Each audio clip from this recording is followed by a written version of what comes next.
اللہ کے رسول نے فرمایا کہ انسان صرف اپنے عمل کی بنیاد پر جنت میں داخل نہیں ہو سکتا جب تک کہ اللہ کی رحمت شامل نہ ہو جائے۔ ایک صحابی نے ہمت کر کے پوچھا کہ اے اللہ کے رسول کیا آپ بھی؟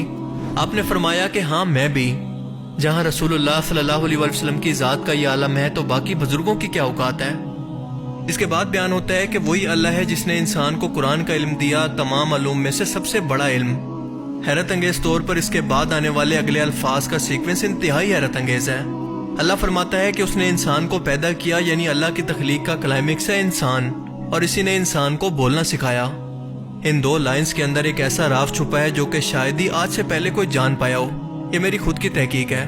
کچھ ہی عرصہ پہلے ایک سائنٹیفک میگزین کے اندر میں نے ایک ریسرچ پڑھی تھی جس کا کنکلوژن یہ تھا کہ آج اگر انسان جدید انوینشنز کر رہا ہے، خلا کے اندر اپنے سیٹلائٹ بھیج رہا ہے، جنگلوں بیابانوں سے نکل کر سیولائز بن گیا ہے، اس نے اپنی سوسائٹیز بنا لی ہیں، لوگوں کے ساتھ مل جل کر رہ رہا ہے، اپنا نالج باقی کمیونٹیز کے ساتھ شیئر کر رہا ہے، تو اس کے پیچھے صرف اور صرف ایک ہی ایسی چیز ہے جو کہ اسے پیدا ہوتے وقت اللہ تعالیٰ کی طرف سے عطا کی گئی، جو کہ کسی اور جانور یا پھر زندہ چیز کو نہیں دی گئی۔ اور آپ جانتے ہیں کہ وہ کیا ہے؟ وہ ہے بولنا، اور بولنے کے بعد سننا اور سمجھنا۔ بالکل وہی بات جو کہ اللہ پاک قرآن کریم کے اندر فرما رہا ہے کہ ہم نے تمہیں پیدا کیا اور اس کے بعد بولنا سکھایا۔ ایک لمحے کے لیے تصور کریں کہ انسان جو کہ بول کر اپنی بات دوسرے انسانوں تک پہنچا سکتا ہے، اگر وہ ایسا نہ کر پاتا، یعنی بول نہ پاتا، تو کہاں پر ہوتا؟ یہ سویلائز سوسائٹی جو کہ ہم نے مل کر بنائی ہیں، اپنی بات دوسرے انسانوں تک پہنچانا ہو، اپنے علم کو شیئر کرنا ہو، مل کر جنگیں لڑنی ہو، ٹیکنالوجی بنانی ہو، زمین پر سروائیو کرنا ہو، یہ سب کچھ کیا بنا بولے پاسبل ہے؟ کیا یہ سب انوینشنز بنا ایک دوسرے کو علم شیئر کیے یا پھر ایک دوسرے سے کمیونیکیشن کے بغیر ممکن تھا؟ جیسے جانور نہیں کر پاتے۔ حالانکہ جانوروں کے اندر کچھ عقل تو موجود ہوتی ہے، وہ خطرے کو بھی بھانپ لیتے ہیں، لیکن ایک دوسرے کے ساتھ مل کر کمیونیکیشن نہیں کر سکتے، کوئی منصوبہ بندی نہیں کر سکتے، یہ سب مل کر کوئی کام نہیں کر سکتے۔ اس کے باوجود وہ اپنی نیچرل حس کی وجہ سے باقی جانوروں سے بچ جاتے ہیں، لیکن کیا انسان ایسا کر پاتا؟ اگر کسی جانور کو انسان کی بجائے بولنے کی سپر پاور مل جاتی تو یقیناً آج انسان جنگلوں کے اندر چھپ کر صرف زندگی کاٹ رہے ہوتے، جبکہ جانور ہم پر حکومت کرتے۔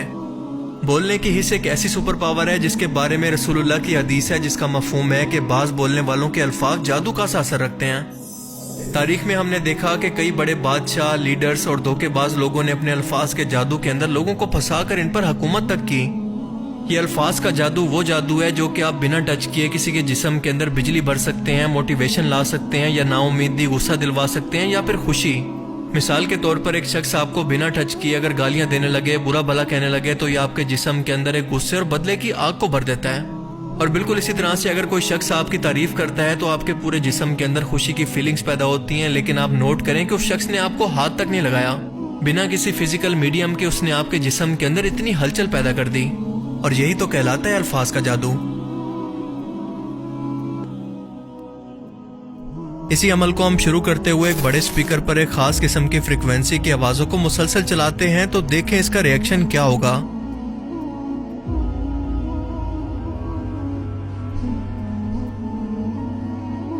جی ہاں، یہ آواز ایک خاص قسم کے پیٹرن کو بنا رہی ہے، اور ہر بار اگر آپ فریکوینسی کو بدلتے جائیں تو یہ پیٹرن بھی بدلتا جائے گا، یعنی یہ ساؤنڈ فریکوینسی ایک فزیکل شیپ لے رہی ہے۔ اور انہی ساؤنڈ فریکوینسیز نے دنیا کے اندر موجود ہر ایک فزیکل چیز کو ترتیب دی ہے جو کہ ہمیں موجودہ شیپ کے اندر نظر آتی ہے۔ ایک پاؤڈر کو جو کہ لیکوڈ نہیں ہے، اسے ایک میٹل پلیٹ پر رکھ کر ایک خاص فریکوینسی کے اندر آوازوں کو مسلسل چلایا جاتا ہے، اور دیکھیں کہ اس کا ریزلٹ ہمیں کیا بتا رہا ہے۔ یہ بالکل وہی عمل دکھا رہا ہے جیسے زمین سے پہاڑ بنے، آتش فشاں پہاڑ، دریا، ندیاں اور ہر ایک لینڈسکیپ بنا۔